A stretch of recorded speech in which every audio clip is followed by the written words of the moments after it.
అందరికీ నమస్కారం. Welcome back to Vamsi Bhavani. రీసెంట్‌గా ఐటీ ఎంప్లాయీస్‌లో వస్తున్న కొత్త ట్రెండ్ ఏంటి అంటే, ఉన్న జాబ్ రోల్ నుంచి స్విచ్ అయ్యి కొత్త కంపెనీలోకి మారదాం అనుకుంటున్నారు. This is the trend across the industry. దాన్ని అడ్రెస్ చేస్తూ స్విచ్ అవుదాం అనుకుంటే తీసుకోవాల్సిన జాగ్రత్తలేంటి అండ్ ప్రాసెస్ ఏంటి? ఇన్ డీటెయిల్ చెప్తాను. కాబట్టి వీడియోని ఎండ్ వరకు వాచ్ చేసేయండి. First things first. ఒకవేళ ఓకే, మీ కంపెనీలో, మీ టీమ్‌లో మీకు వర్క్ నచ్చేది. బట్ సడెన్‌గా లాస్ట్ 6 మంత్స్‌లో థింగ్స్ హ్యావ్ చేంజ్డ్ అండ్ కొంచెం పని ఎక్కువైంది. థింగ్స్ హ్యావ్ బికమ్ హెక్టిక్ అనిపిస్తే మాత్రం that is the same case across the industry. కాబట్టి జస్ట్ ఆ రీజన్‌తో స్విచ్ అవుదాం అనుకోకండి. బికాస్ కొత్త కంపెనీలో కూడా వితిన్ 2-3 మంత్స్ మీకు మళ్ళీ పని పెరిగిపోతుంది. ఇన్ జనరల్ మనకి ఈ ఐటీలో with AI and all the different things, ఈ మ్యాక్రో ఎకనామిక్ కండిషన్స్ వల్ల ఆ సిచ్యువేషన్ ఉంది. కాబట్టి అది చేంజ్ అవ్వదు. If that is the thing, మీరు స్విచ్ అవ్వకండి. బట్ అలా కాదు, మీ కంపెనీలో ఫస్ట్ నుంచే ఇచ్చిన దానికంటే పని ఎక్కువ చేయించుకుంటారు, కొంచెం బాగా హెక్టిక్ అంటే కొంచెం రెడ్ ఫ్లాగ్ లాంటి కంపెనీ అనుకోండి, యెస్ అప్పుడు స్విచ్ అవ్వచ్చు.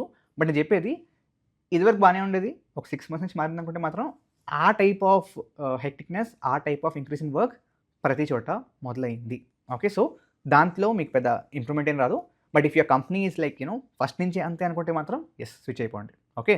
నౌ స్విచ్ అవుదాం అనుకుంటున్నప్పుడు there are 2 things that you have to think about. ఫస్ట్‌ది, మీకు మీ పని అంటే అదే వర్క్ చేసి బోర్ కొట్టి ఆర్ ఇన్ జనరల్ ఒకటే వర్క్ చేస్తే మనకి క్రియేటివిటీ రాదు. ఆర్ ఇన్ జనరల్ ఆ వర్క్ సాటిస్ఫాక్షన్ రాదు. అందుకోసం చేంజ్ కోసం స్విచ్ అవుదాం అనుకుంటున్నారా? లేకపోతే మీకు మీ కంపెనీతోనే, మీ సాలరీతోనే ప్రాబ్లమ్ ఉందా? సీ, కేటగరీ 1లో సాలరీ ఈజ్ గుడ్.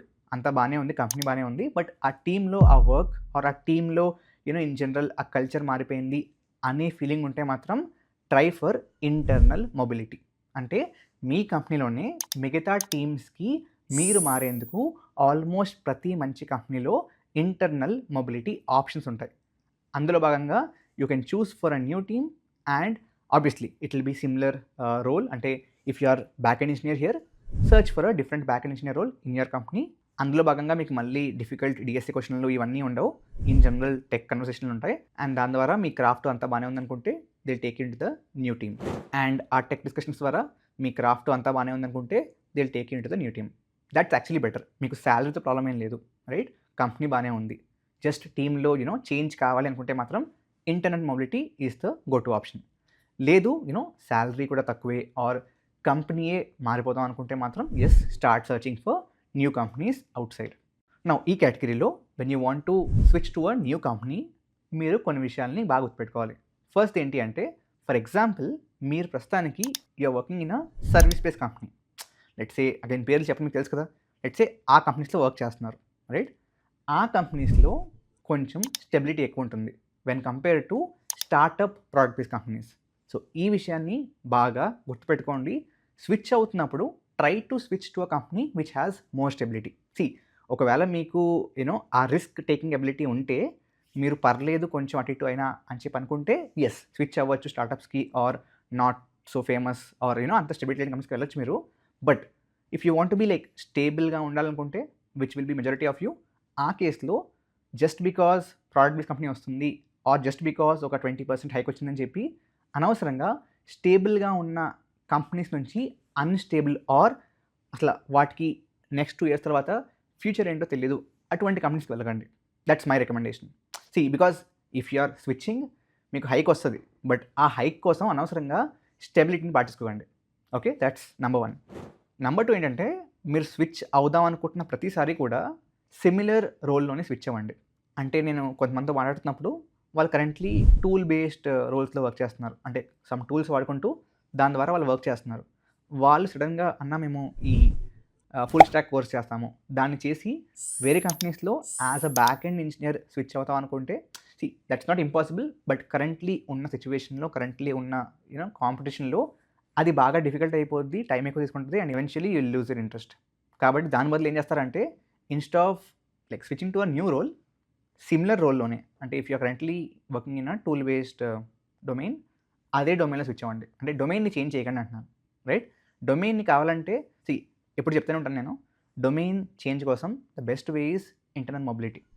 లేదా మీకు కొత్త డొమైన్‌లో పోర్ట్‌ఫోలియో బావుంటే that's a different thing, that's a different story. But అలా కాకుండా ఒక చిన్న కోర్స్ చూసి, ఆ కోర్స్ నేర్చుకొని స్విచ్ అయిపోదాం అంటే దట్ ఈస్ జనరలీ డిఫికల్ట్. కాబట్టి అంతగా రికమెండెడ్ కాదు. నౌ ప్రాసెస్ ఏంటి? స్విచ్ అవుదాం అనుకుంటే ఇంటర్నల్‌గా అండ్ ఎక్స్టర్నల్‌గా ప్రాసెస్ ఏంటి?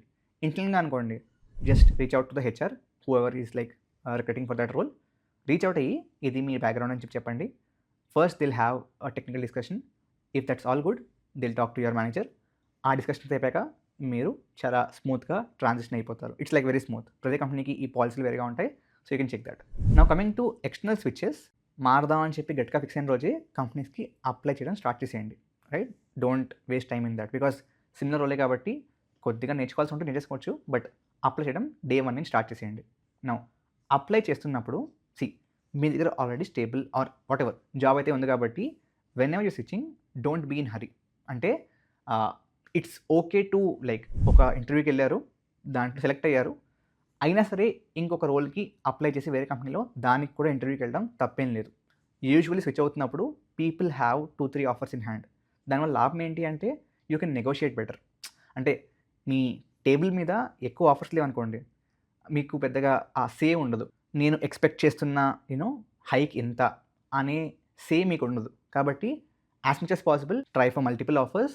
అండ్ వన్ థింగ్, మీరు మీ ఫస్ట్ జాబ్ కోసం ఎంత కష్టపడ్డారో ఆ డిఎస్ఏ రౌండ్లు, సిస్టమ్ డిజైన్ రౌండ్లు అవన్నీ ఉంటాయి. ఇన్ఫ్యాక్ట్ కొంచెం గట్టిగా ఉంటాయి.